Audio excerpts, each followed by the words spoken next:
ஓம் பிரபன்ன பாரிஜாதாய தோத்ரவேத்ரைகபாணயே ஞானமுத்ராய கிருஷ்ணாய கீதாமிருததுஹே நமஹ. ஏவம் பகுவிதா யஜ்ஞாः விததா பிரம்மணோ முகே கர்மஜான் வித்திதான் சர்வான் ஏவம் ஜ்ஞாத்வா விமோக்ஷ்யசே.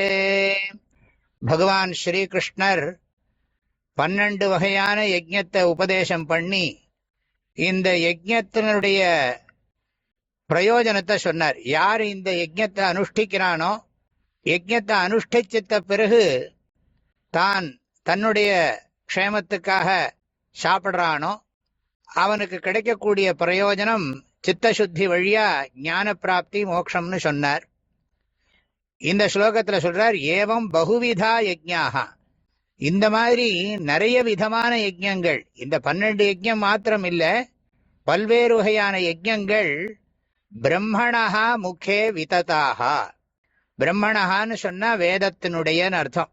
வேதத்தினுடைய வாயிலாக நிறைய விஸ்தாரமா உபதேசிக்கப்பட்டிருக்கு. வேதங்கள்ல பெரும்பாலான பாகங்கள் இந்த யஜ்ஞங்கள் தான்.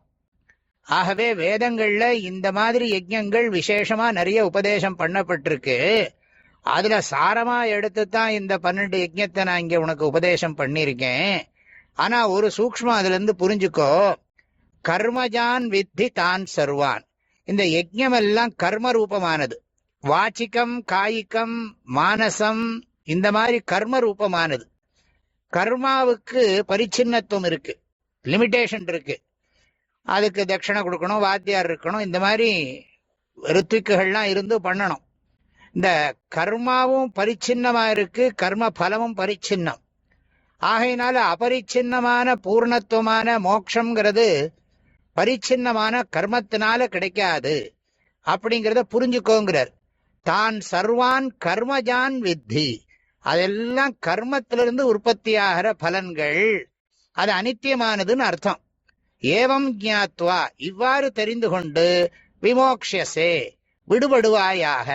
கர்மத்தை எல்லாம் ஓரளவுக்கு பண்ணிட்டு சித்தசுத்தி அடைஞ்சு வேதாந்த சாஸ்திரம் படிக்கிறதுக்காக துறவு வாழ்க்கையை மேற்கொள்றதோ அல்லது துறவை மேற்கொள்ளாட்டா கூட வேதாந்தம் படிக்கிறதுக்குன்னு டயத்தை கொடுத்து அத்வைத ஞானத்தை குருமுகமா சம்பாதிச்சு மோட்சத்தை அடையணும் அப்படிங்கறத இந்த ஸ்லோகத்துல உபதேசம் பண்றார்.